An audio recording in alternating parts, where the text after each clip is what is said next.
Hi, this is Nell with Joyous Garden, and we're here in the front yard on the platform right off of the dining room. I look at this quite a few times a day. It has a coprosma, a plectranthus, and this cymbidium that just hit me in the head. And I leave this up a bit just because this cymbidium does not like to be sunk in soil.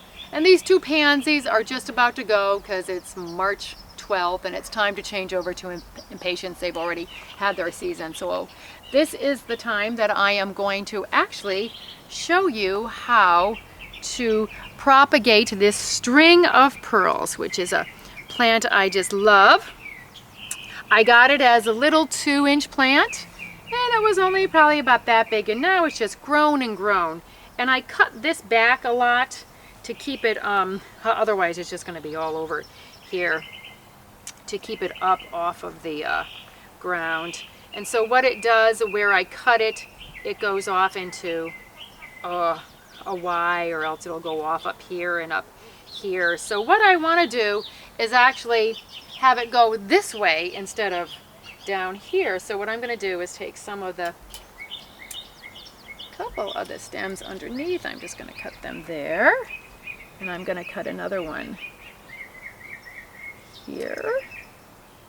And what it's going to do is it's going to send out tiny little ones up there too. It's caught just like pearls get caught. If you've ever worn jewelry, you know it does get all tangled up. And I'll take off this one here. So then what I do is I take off these little things which remind me of peas.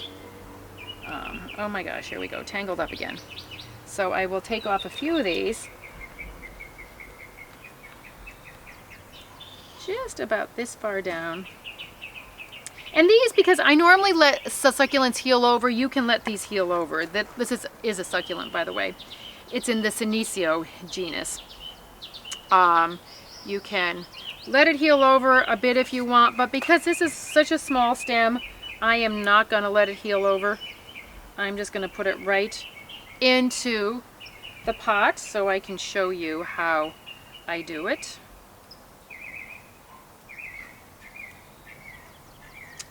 And then here's the last one that I've already done. So take off just a bit more here. So I'm going to put, oops, I just took off the, I think I took off the upper part of the stem here. You have to be careful because they are a little bit on the delicate side, because I have already broken 2. So this one is going a little bit slower. So I'm just going to put some of these peas in the ground.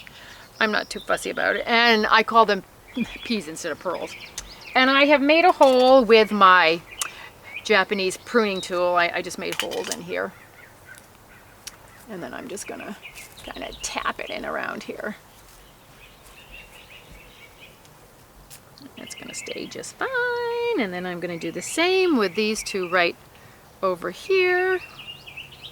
And I'm gonna put them in over here.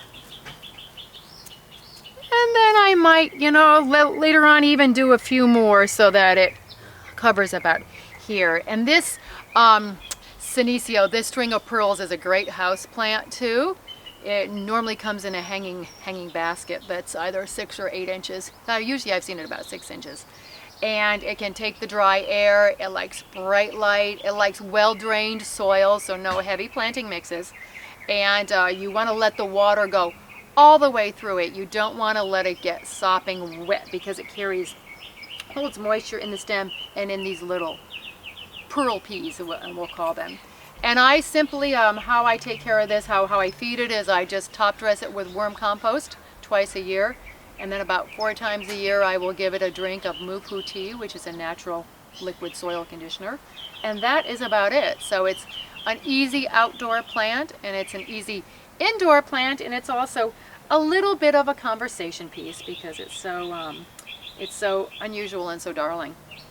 So this is Nell, and you can sign up for our newsletter right here. It's monthly, comes out monthly, gives you some tips and ideas, or you can also get more tips, ideas, and inspirations on our website and blog at joyousgarden.com.